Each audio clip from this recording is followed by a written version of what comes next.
for reasons that a lot of you must have known. Thank you so much for those who empathized with us because of the family situation we were facing.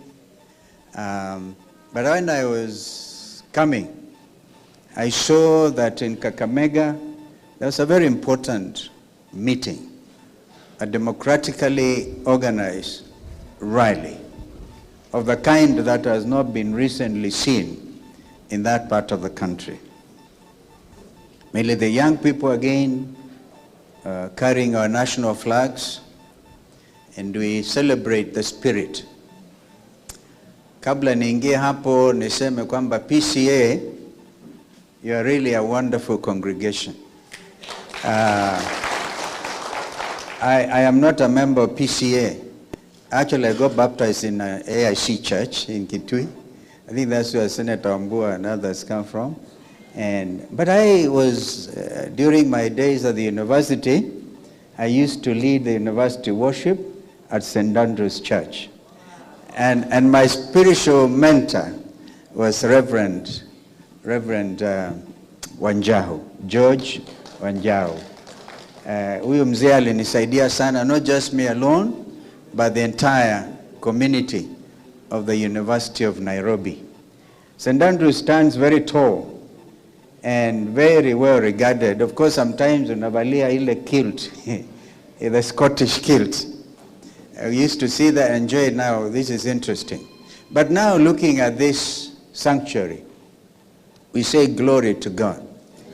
You have even gone back in history to biblical times. When I see the Jerusalem stone, then I know your architects are truly, truly magnificent. That Jerusalem stone in Utawala, may God continue to do his marvelous works. And so, just taking it over from where my colleagues have left it,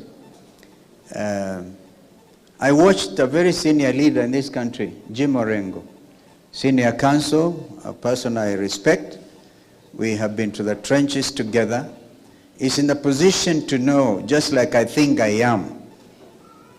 Kenyans have a lot of unanswered questions about how our late brother, Raila Amolo Odinga, left us. They have a lot of questions. And so, Jim was very categorical. Alisema Raila aliuawa.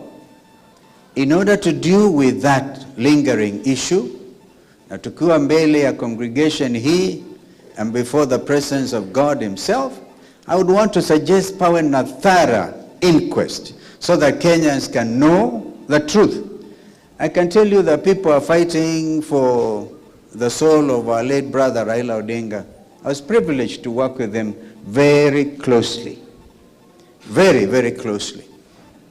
And I may have to write a book like Senator Malala has written a play.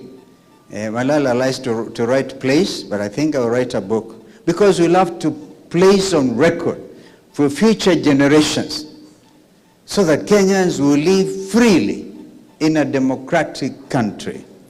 As envisioned under Article, I think, 1 or 2, we have multi-party democracy, Constitution 2010, na urithi wa kamili ambao alituachia mzee Kibaki. And as you know, I was privileged to serve under him. He allowed people to work. Kibaki never taught us to steal from our people. Kibaki slept the gentleman of Kenyan politics. But what are we seeing today? Look at the papers everywhere. Everywhere. Who is benefiting from all these cartels? We are a country led by cartels. But what the mood is, Mheshimiwa CS Matiang'i, the mood is revolutionary. Kenyans can't even wait. A lot of them have just come from the United States. And people are saying, even this advantage you are giving William Ruto, one term, we are being very generous. The country cannot wait. Kuendelea watoto is not enough. Kwamba jinsis waliuawa. Now we are almost in the month of March. And what William Ruto and Raila had even put in writing, and I have it on authority of Senator Sifuna himself, because Secretary General of ODM, kwamba the 10 points ambazo walielewana, some of which were drawn from the NADCO report. Nothing has happened. And even if we were to begin to say, wapeane kazi hii kwa national institution dealing with this matter, which is Kenya National Human Rights Commission, which is what should have been charged with that responsibility in the first place. Now there's no time. They will then begin to say, okay, huyu na huyu haphazardly wapatiwe 100,000, 2 million. How about the businesses which were ruined in the central business district of Nairobi? My friend, you know you have been MCA forever. MCA forever. Kama kuna mtu ajui kupoteza kura, ni huyu rafiki yangu Kados.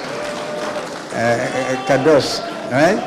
Yeah, you agree with me, the city center is not a place to do business. It's a place inhabited by police-assisted goons. Wahuni, ambao wamepatiwa mamlaka na serikali ya William Ruto.